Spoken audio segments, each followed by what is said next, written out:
అన్న పవన్ కళ్యాణ్ అన్న మాకు న్యాయం చేయండి, కడప టీడీపీ ఎమ్మెల్యే మాధవిరెడ్డి బంధువులు అని చెప్పి మా ఇంటిని కూల్చేశారు, మా ఇంటిని మాకు అప్పగించే వరకు రోడ్డు మీదే నిరాహార దీక్ష చేస్తాం 10 ఏళ్ళుగా అంటూ కడపలో జనసేన అంటే ఈయన అన్నాడు కదా, కాళ్ళు ఎరగొడతాం, కీళ్ళు ఎరగొడతాం, చేతులు ఇది చేస్తాం, ఉత్తరప్రదేశ్ లాగా బుల్డోజర్ రాజ్యం తీసుకొస్తాం ఇది చెప్పారు కదా. చివరికి ఆ భస్మాసురు వస్తాం జనసేన వాళ్ళ మీదే చాలా చోట్ల వాడుతున్నట్టున్నారు. శ్రీకాళహస్తి కూడా అటువంటిదే కదా. సో అయినా కూడా ఆయన ఏం ఫీల్ అవ్వట్లేదేమో, అది వేరే విషయం. సో అయితే ఇక్కడ పాయింట్ ఏంటంటే ఈ ఎమ్మెల్యే వ్యవహార శైలి ఇప్పుడు ఆ ఎమ్మెల్యే మీద ఎదురు కేసు పెట్టే ప్రమాదం ఉందా, నిజంగా చిత్తశుద్ధితోటి మహిళలకి న్యాయం చేయాలనే ఆలోచనతో సాగుతుందా, జనసేన ఎందుకు స్పందించలేకపోతుంది, పవన్ కళ్యాణ్ గారు ఇది చేసేస్తా అని లోకేష్ గారు ఇంకా అంతకంటే ఎక్కువగా మాట్లాడి చంద్రబాబు గారు ఇంకా హెచ్చరికలు జారీ చేసి అదే చివరి రోజని అయినప్పుడు కూడా ఇప్పటికీ దాదాపు ఆ అమ్మాయి ఎప్పటి నుంచో ప్రయత్నం చేస్తున్నట్టుంది కంప్లైంట్ చేయాలి.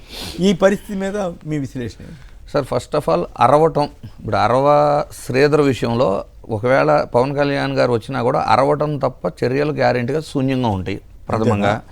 రెండోది ఏంటంటే లోకేష్ గారు రెడ్ బుక్ రాజ్యాంగం రాస్తున్నా నేను అని చెప్పిన అతను మరి ఇలాంటి విషయాలు, ఇలాంటి నిందితులను లైంగిక వేధింపులు చేసే వాళ్ళని రాయటానికి ఆయన పెన్నులో ఏమైనా ఇంక్ అయిపోయిందా సార్? ప్రధానంగా తీసుకోండి, ఇక్కడ చూడండి పుష్ప సినిమా చూసాం కదా, పుష్ప సినిమాలో ఇది లీగల్ 100 రూపాయలు, ఇది ఇల్లీగల్ పని అని ఉంటాయి చూడండి. వీళ్ళు రిలీజ్ చేసిన లెటర్ ఎలా ఉందంటే ఇక్కడ లీగల్ ఇల్లీగల్ వ్యవహారాలన్నీ కూడా సెటిల్మెంట్ చేయబడతాయి. మా పార్టీ చెప్పారు కదా, ఒకసారి ఒక వీడియో వేసాం ఏమని, మీరు సెటిల్మెంట్ చేయండి కానీ జాగ్రత్త చేయండి. ఎప్పుడు బోల్నేని మీటింగ్ అవును తాడేపల్లిగూడెం ఎమ్మెల్యే గారు టీవీలో సాక్షిగా ఎంత లంచాలు తీసుకుంటున్నారో కూడా ఎక్స్ప్లెనేషన్ ఇచ్చారు. సో జనసేన పార్టీ ఎలా తయారైందంటే సార్, లీగల్ వ్యవహారాలు ఇల్లీగల్ వ్యవహారాలు అన్నీ కూడా మేము ఆదరిస్తాము, మేము ఎంకరేజ్ చేస్తాము, కేవలం ధనార్జనే మాకు ముఖ్యమనే వ్యవహారం బయటపడకుండా చూసుకోండి అంటున్నారు. ఇక్కడ ఆల్మోస్ట్ ఒక రకంగా చెప్పాలంటే తెలుగుదేశం స్ట్రాటజీలోకి వీళ్ళు వెళ్ళారనుకోవాలా, వాళ్ళ కనుసన్నల్లో నడుస్తున్నారు. ఎందుకంటే మీరు శ్రీకాళహస్తి ఇష్యూ తీసుకుంటే కోటా వినీత గారి వ్యవహారంలో తన తప్పు లేకపోయినా ఇలా జరిగింది అని అది టీడీపీ ఎమ్మెల్యే తనను ఇరికించారని పదే చెబుతుంటే కనీసం ఆమె ఆ కాన్స్టిట్యున్సీ ఇన్ఛార్జ్ అయి ఉండి కోర్టులో కూడా తను కొంత ఫేవర్గా తెచ్చుకున్న తర్వాత కూడా ఇంతవరకు అపాయింట్మెంట్ ఇవ్వాలి అమ్మాయికి మాట్లాడడానికి. అంటే సొంత పార్టీ కాన్స్టిట్యున్సీ ఇన్ఛార్జ్ అయిన ఒక మహిళకే అన్యాయం జరుగుతుంటే న్యాయం అంతే చేస్తారు సార్. ఇంకోటి మీకు కిరణ్ రాయల్ విషయంలో కూడా తీసుకుంటే ఎవరైతే కంప్లైంట్ ఇచ్చారో ఆ అమ్మాయిని రాజస్థాన్ పోలీసులు వచ్చి అరెస్ట్ చేశారు కదా అప్పుడు వేరే కేసులో. కోనేటి ఆదిమూలం విషయానికి వెళ్ళండి, అక్కడ ఏమన్నారు, విచారణ అనే పేరుతో ప్రొలాంగ్ చేసి పార్టీ నుంచే సస్పెండ్ చేశారు. కానీ ఇప్పటి వరకు ఆ కేసులో ఫర్దర్గా ఏం జరిగింది అంటే ఇంతవరకు ఏమి జరగలేదు. అవును, అతన్ని సస్పెండ్ చేసినట్టు పార్టీని సస్పెండ్ చేశారు, ఇప్పటివరకు పదవిలో ఉన్నారు, ఎమ్మెల్యేగా కొనసాగుతున్నారు. ఆ కేసు త్వరితగతిన నెక్స్ట్ స్టేజ్కి వెళ్ళిందే లేదు కదా. ఒకప్పుడు దిశ చట్టం అనేది ఒకటి ఉంటే మహిళలు ఏదన్నా బాధించబడినా లైంగిక వేధింపులకు కానీ ఇబ్బందులు కలిగితే యాప్ ద్వారా ఇంటిమేట్ ఇస్తే 3 నిమిషాల నుంచి 5 నిమిషాల లోపు పోలీసులు అక్కడికి చేరుకునేవారు. అది లైవ్లో కూడా వాళ్ళు ట్రోల్ చేయాలని చూసి కూడా దొరికిపోయారు టీడీపీ వాళ్ళు అప్పట్లో. అయితే ప్రస్తుతం కేంద్ర గణాంకాలే ఇప్పుడైతే 30 నిమిషాల్లో కనీసం పోలీసుల నుంచి కనీసం రెస్పాన్స్ కూడా రావట్లేదు అని చెబుతున్నాయి అనేది కూడా క్లియర్ కనబడుతున్నాయి. సో ఇది ఎలా ఉంది అంటే సార్, చెప్పినంత ఈజీ కాదు. ఏది నేను మహిళల పక్షం నుంచి ఉంటాను, నేను అది చేస్తాను ఇది చేస్తాను. ఫస్ట్ ఆఫ్ ఆల్ కింద స్థాయిలో కూడా చూడండి సార్, ఈ గంజాయి విరివిగా ఎక్కడ పడితే అక్కడ విచ్చలవిడి మద్యం, వీటి వలన దారుణమైన స్థాయిలో మహిళలకు రక్షణ లేకపోగా ఎవరైతే మహిళలను ఇబ్బంది పెడుతున్నారో వాళ్ళకి ప్రభుత్వం రక్షణ కవచంగా మారిపోయింది.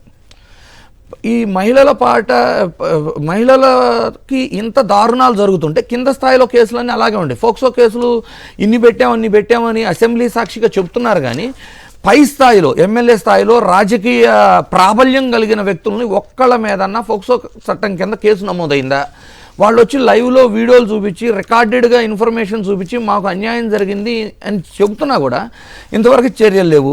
ఇంకా చూడండి, ఇంతవరకు శ్రీధర్ గారు ఇలా జరగలేదు అని ఆయన ఖండించకముందే మహాన్యూస్లో నిన్న కానీ చూస్తే అతనికేదో అన్యాయం జరిగిపోయినట్టు ఒక పక్క చెబుతూనే రెండో పక్కన వాళ్ళు జనసేనను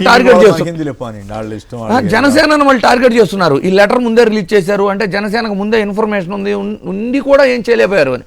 ఇక్కడ ఏదైనా న్యూస్ ఛానల్ సార్ ఒక అమ్మాయికి అన్యాయం జరిగింది అని విత్ వీడియోస్తో సహా వచ్చి చెప్తున్నప్పుడు ముందు అరవా శ్రీధర్ గారిని వచ్చి మీడియాలో ఆ టీవీ ఆ ఛానళ్ళ మీద పత్రికల మీద అట్లాగే పార్టీల మీద ఆవు మేస్తే దూడ గట్టును మేస్తుందని ఇట్లాంటి కామెంట్లతోటి వస్తున్నాయి కదా. ఈ నేపథ్యంలోనే రాజకీయ పార్టీ జాగ్రత్త పడాలి, అట్లాంటి వ్యాఖ్యలకు అవకాశం ఇవ్వకుండా. ఇప్పుడు మహిళా కమిషన్ ఇంతవరకు ఏం చర్యలు తీసుకుంది? విచారణ పేరుతో కాలయాపన చేసి జనం మర్చిపోయిన తర్వాత క్లీన్ షీట్లు ఇవ్వటానిక ఏది హోంమంత్రి గారు ఇలాంటి కేసులు ఎన్నింటిలో మీరు ఫోక్సో చట్టం కింద రాజకీయ ప్రాబల్యం ఉన్న వాళ్ళని అరెస్ట్ చేయగలిగారు, కేసు నమోదు చేయగలిగారు. ముందు విచారణ అంటారు సార్, ఆ విచారణ ప్రొలాంగ్ చేస్తారు. ఈలోపు కొత్త టాపిక్ ఏదో వస్తుంది, మీడియా మర్చిపోతుంది, ప్రజలు మర్చిపోతారు. తర్వాత ఇలాంటిది ఏమి జరగలేదని సెటిల్మెంట్ చేస్తారు, లేదు క్లీన్ షీట్ ఇచ్చేస్తున్నారు.